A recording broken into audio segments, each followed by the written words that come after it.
Local and federal authorities team up to make hundreds of migrant arrests in Florida. Operation Tidal Wave leading to the capture of nearly 800 illegal migrants in the span of just 4 days. Florida law enforcement working hand in hand with ICE to get the job done. And Governor Ron DeSantis praising the joint endeavor on X, saying Florida is leading the nation in active cooperation with the Trump administration for immigration enforcement and deportation operations.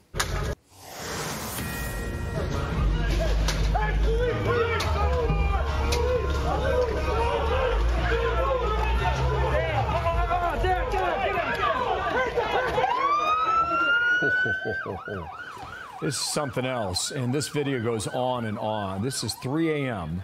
Sunday morning, Colorado Springs. In the end, there were about 300 people inside, about 100 said to be illegal, arrested. Over the weekend, massive multi-agency raid at this underground nightclub. Rob Murphy is the principal deputy administrator of the DEA, which led the operation. And Rob, good morning to you. Nothing good happens at 3 a.m. I want to read you the president's post on X. I want you to tell us everything we need to know. Here we go. Big raid last night. Some of the worst people illegally in our country, drug dealers, murderers, other violent criminals of all shapes and sizes. And judges don't want to send them back to where they came from. If we don't win this battle at the Supreme Court, our country as we know it is finished. It will be a crime-ridden mess. Make America great again, end quote. Rob, take me to Colorado Springs. What happened? Why the raid? How was it carried out? What was the net result? Good morning, Bill, and thank you. Yes, 3 o'clock Sunday morning, this club was well known to law enforcement. We had numerous complaints over the last 2 years, violence, everything, drug trafficking. We knew what was going on there, and we expected to find mostly illegal aliens inside the club.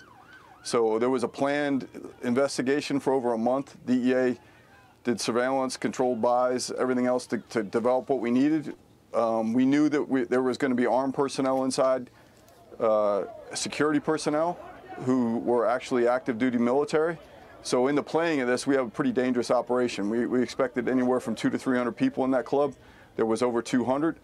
We showed up pretty strong. All of our law enforcement partners, DEA, every federal agency, a lot of state and locals, and we made sure that we were able to contain safely everybody in there. You know, not everybody was in there doing illegal things, but the majority were. It resulted in about 115 illegal aliens that we've identified so far, and there were 17 active duty military, some of which were working at the club as armed security. Rob, this could have gone sideways. It's 3 o'clock in the morning, dark of night. Your men and women show up armed, and you don't know what's inside. How many members of TDA were arrested, or other gang members that were illegal? We're still working on the exact numbers. I know we've identified at least one Sinaloa cartel member. There were definitely MS-13 and TDA members. We're still working on the exact numbers. You're absolutely right, though, Bill. This was a potentially very dangerous operation.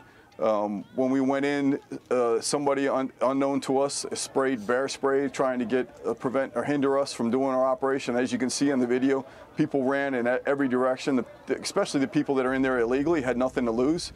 They were going to try to do everything they can to get out of there. We knew that there was armed, active duty military in there providing security.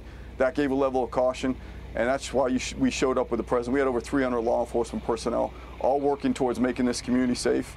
And from an tactical operational standpoint, it could not have gone any better. Wow, how'd you keep it quiet? I wonder, because sometimes the word gets out and things leak.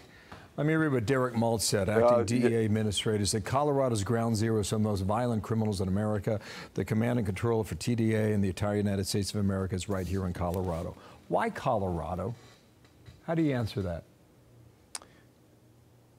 You know, I don't know. I can't answer that. I mean, listen, they're all over the country, and it's ground zero where you live if you've got them there. So our job in law enforcement, we've been tasked of getting these people out of the country. We have enough homegrown criminals. We don't need to import any. And we, since January 20, law enforcement is working day in and day out to get especially the illegal criminal out of the country. Makes it easier for us, thin the herd, and we can get back to doing you know, making the community safer and working about the ones that are here legally. Seems to me that the Douglas County Sheriff, Darren Weekly, cooperated in a significant way. He did. And he was, is that right? He did, and he was very vocal about it. Yeah, he did, and he was very vocal about it. Sir, thanks for coming on. Rob Murphy, I guess there's more to come. And when there is, let's hope it goes peacefully. Yeah, it's not over. We're still... Yeah, we agree with it. We agree on that. And again, men and women are doing everything they can to get these communities safer. Wow, something else. Rob Murphy, thanks for coming on. More to come. We'll see when it happens and see how it goes. Thank you, sir.